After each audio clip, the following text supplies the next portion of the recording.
ప్రభునందు ప్రియులైన మీకందరికీ యేసుక్రీస్తు ప్రభువారి నామంలో శుభవందనాలు తెలియజేస్తూ ఉన్నాం.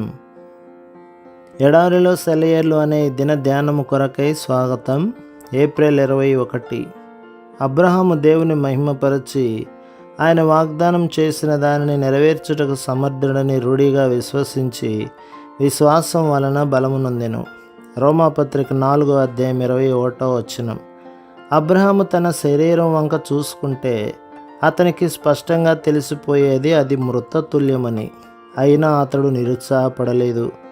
ఎందుకంటే అతడు తన వంక చూసుకోవడం లేదు, సర్వశక్తుడైన దేవుని వైపు చూస్తున్నాడు. వాగ్దానాన్ని పట్టుకొని తొట్రుపడలేదు. జలపాతంలా మీదకు ఉరుకుతున్న ఆశీర్వాదాల క్రింద నిటారుగా స్థిరంగా నిలబడ్డాడు. నీరసం అయిపోలేదు, కానీ ఉన్న కొద్దీ విశ్వాసంలో బలం పొందాడు. ఉన్న కొద్దీ దృఢకాయుడైనాడు. ఇబ్బందులు స్పష్టంగా తెలిసిపోతూ ఉన్నాయి. ఆయన సర్వసామర్థ్యాన్ని బట్టి దేవుణ్ణి మహిమపరిచాడు. వాగ్దానం చేసిన వాడు నెరవేర్చడానికి మామూలు సమర్థుడు కాదు, అత్యంత సమర్థుడు, సంపూర్ణ సమర్థుడు. ఎంత సమర్థుడంటే ఆ సామర్థ్యత ముందు ఆ వాగ్దానం నెరవేర్చడం అన్నది ఎంతో అల్పమైన విషయం అని తన మనస వాచ కర్మలా నమ్మాడు. దేవుని శక్తి సామర్థ్యాలు అపారం. లోటు అంతా మనలోనే ఉంది. మన వేడుకోళ్ళు, మన ఆలోచనలు, ప్రార్థనలు చాలా తక్కువ స్థాయిలో ఉంటాయి. మనం ఆశించేది చాలా అల్పమైన వాటిని.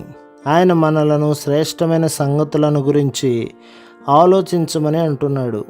మనల్ని గొప్ప గొప్ప విషయాలు అందుకోవడానికి అర్హుల్ని చేయాలని చూస్తున్నాడు. ఆయన్ని అపహాస్యం పాలు చేయవచ్చా? మన పరమదాత అయిన దేవుని దగ్గర మనం ఇంతవరకే అడగాలని కానీ, ఇంతవరకే దొరుకుతుందని కానీ హద్దులు అంటూ లేవు. అయితే ఇక్కడున్న షరతు ఒకటే: మనకు ఆశీర్వాదాలు మనలోని పరిశుద్ధాత్మ శక్తికి అనుగుణంగా దొరుకుతాయి. దీవెనల ఖజానాపైకి, దేవుని దివ్య వాగ్దానాల నిచ్చెన మీదకి ఎక్కిపోండి.